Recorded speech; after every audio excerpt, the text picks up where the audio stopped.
welcome back to Race Recap. My name is Jackson. This past weekend it was the Indycar Series racing in their championship race at the streets of Long Beach. So let's take a closer look at the streets of Long Beach. You'll see here they'll go down into turn number 1. Of course, you can pause the video if you want to take a closer look at it. We'll go into turn number 1, they'll make a left-hander. And then it's kind of interesting right here because that little circular area right here, there's actually a fountain right there. So turns 2 and 3, they're going around a fountain. Then they'll go up towards turn 4, a right-hander, and another right-hander into 5. Then a little short shoot into 6 and 7, both left-handers. Up to the right-hander in 8 and onto the back straightaway, which is actually just a road. And they'll go into turn number 9, which is another right-hander, left-hander into turn 10.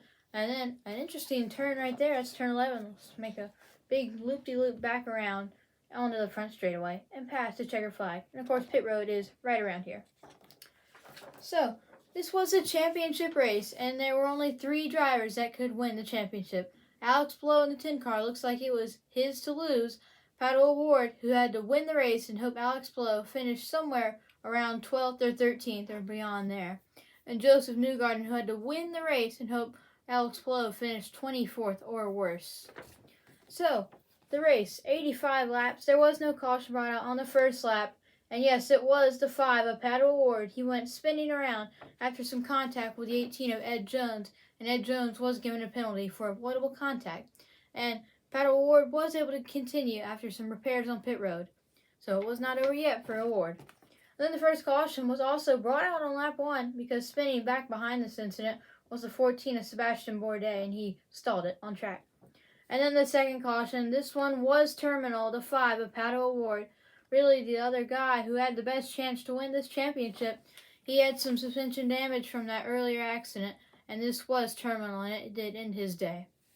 And the third caution was when the 8 of Marcus Ericsson had some contact with the 27 of Alexander Rossi, and Ericsson slammed the tire wall, ending his day hard, but he was okay.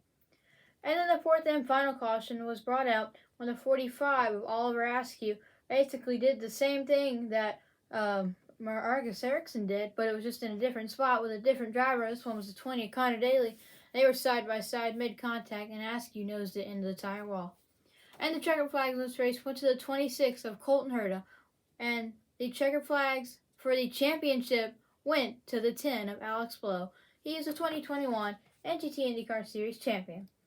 So the top 10 here were Colton Herta, Joseph Newgarden, came so close, but still Blow finished 4th after Scott Dixon, and then 5th was Simon Pagenaud, Alexander Rossi, Jack Harvey, Sebastian Bourdais, Takuma Sato, and Will Power ran out top 10.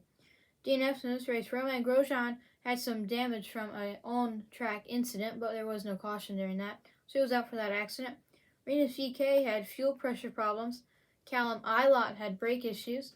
Paddle Ward was out for the accident, and so was Marcus Ericsson. Well, that's all for Race Recap. Come join us in 2022 if you're an IndyCar viewer. We will see you then when the NTT IndyCar Series kicks off their new season.